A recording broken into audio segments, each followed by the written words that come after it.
Hello, this is Angie from Little Dumplings Nursery. You hear me in the background. You won't see me because I'm doing a close-up of my baby for a quick video. So this is the last progress video, picture, whatever you'll see for a while of my learning, I guess you could say, practicing, whatever, to open the mouth on a cheaper Bountiful Baby partial silicone. And so I have my baby here. This is Jameson. And those of you that have followed some of this know that I cut the mouth open, and then I had some issues. When I cut it open, I cut the baby properly. I did it where the cuts were angled up in the mouth, down in the mouth, and then curved at the sides so that the sides would be a curvature cut and not a angle cut that would split. The problem I ran into was I had seen other people talk about using these retractors in the past, and I had a set that I'd ordered a year or so ago, and I wanted to get deeper in the mouth to clean the mouth out because that was a little bit of work, and I used the retractors to open the mouth. What I did not realize, and I now know, is that when you take these retractors, and of course I didn't do it that big, but when you take these retractors and you open up your baby's mouth, which I'm not going to fully demonstrate, but people will pay, you would put this inside the mouth and then retract it open. It does allow you to get in there and see well to do your clean out. But stretching the mouth open that much with the retractors and that constant pressure, and then the pressure of your hand down in there working, you don't realize it until after you remove the retractors, like I did, that the retractors put so much pressure opening the mouth far wider than you would open it to put a pacifier in it, and it caused my mouth to split at the corners. So this is my warning to everyone. If you do use these retractors, and I'm not going to say you should or shouldn't, that's a personal choice. I probably will not be using mine anymore. But if you do decide to use these, use an absolute extreme caution, because you can have a perfect, beautiful cut, but when you stretch it open with these things, then you can ruin the corners of your silicone mouth because that stretching can cause it to split. Once the mouth is split, what a lot of people do is just dab some colored silicone in there, repair it, keep painting, and keep going.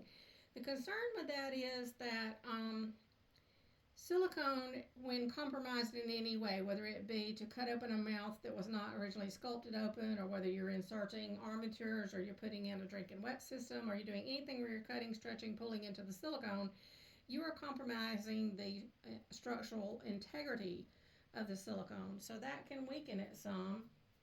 It's something you have to take into consideration when you're doing these things. So when you open a mouth like this, you've already compromised it.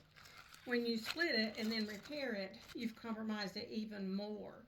So that means that your splits are going to be, your corners of your mouth are already vulnerable to tearing if somebody comes along and stretches the mouth of the baby open too much.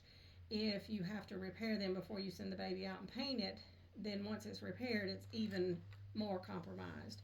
And that is the concern that I had. So I was trying to determine whether or not I was going to repair mine or close the mouth back up and not have an open mouth. But I decided, since I bought this kit with the intentions of practicing all these techniques, that I was going to continue on. And I did some research. I talked to 3 different people in the industry whom I highly respect, and I got 3 different opinions that ranged from seal the mouth back up and don't try to send it with an open mouth, to go ahead and paint it as you were planning to do, and with a disclosure that you did have issues, and with the offering that you will close the mouth back up if the buyer prefers it to be closed, which that will definitely, the baby's mouth could be closed back up. You see here, it's not going to be an absolute perfect alignment to the way it was because it's been cut into, but it could be done and done that way where it would be okay. So that would be an option. The other thing was, it was recommended to me by another person who does a lot of silicone prototypes and whatnot, is that you can go back and fill all this in and then recut your corners in the rounded cuts, so that it's not just repairing the cracks, but you're actually cutting them so that it's a little better structurally. So that's what I did. as I went back in, I filled it in inside and up in the cracks of the mouth some. And then I went back and redid my cuts. And then I also went back in with just a little bit of a product called Bond FX, which is a very awesome product to keep in your stash. Bond FX is a product, you can read up on it from Fuse FX, that you can use to bond things that won't bond well. You can use it for inhibition issues. You can use it in painting other types of silicone. You'll have to read up on all that. But I have found that Bond FX is a great product to use for repairing because it has a strong hold. So I did my repairs with the same silicone that I was using to smooth out the mouth, but I went back in here and just lightly reinforced the corners with a little bit of that clear Bond FX to give it some extra strength. Now I apologize, my baby's very dirty right now. I'm about to go put her or him in a bath water because I've been doing all these practices on it and it's gotten some lint and whatnot on it. But anyway, the other thing I did was I made a tongue for my baby, and I'm not going to pull this mouth wide open because I don't want to stretch it and stress it. But let me see if I pull the nose up, and then there you can see I sculpted a little tongue in the color of a tongue, poured that and put it in the mouth and affixed it in the mouth so that it's permanent now. And the baby can take a pacifier. This baby will have to have a preemie pacifier, which this baby's face is smaller, even though it's a 19-inch sculpt.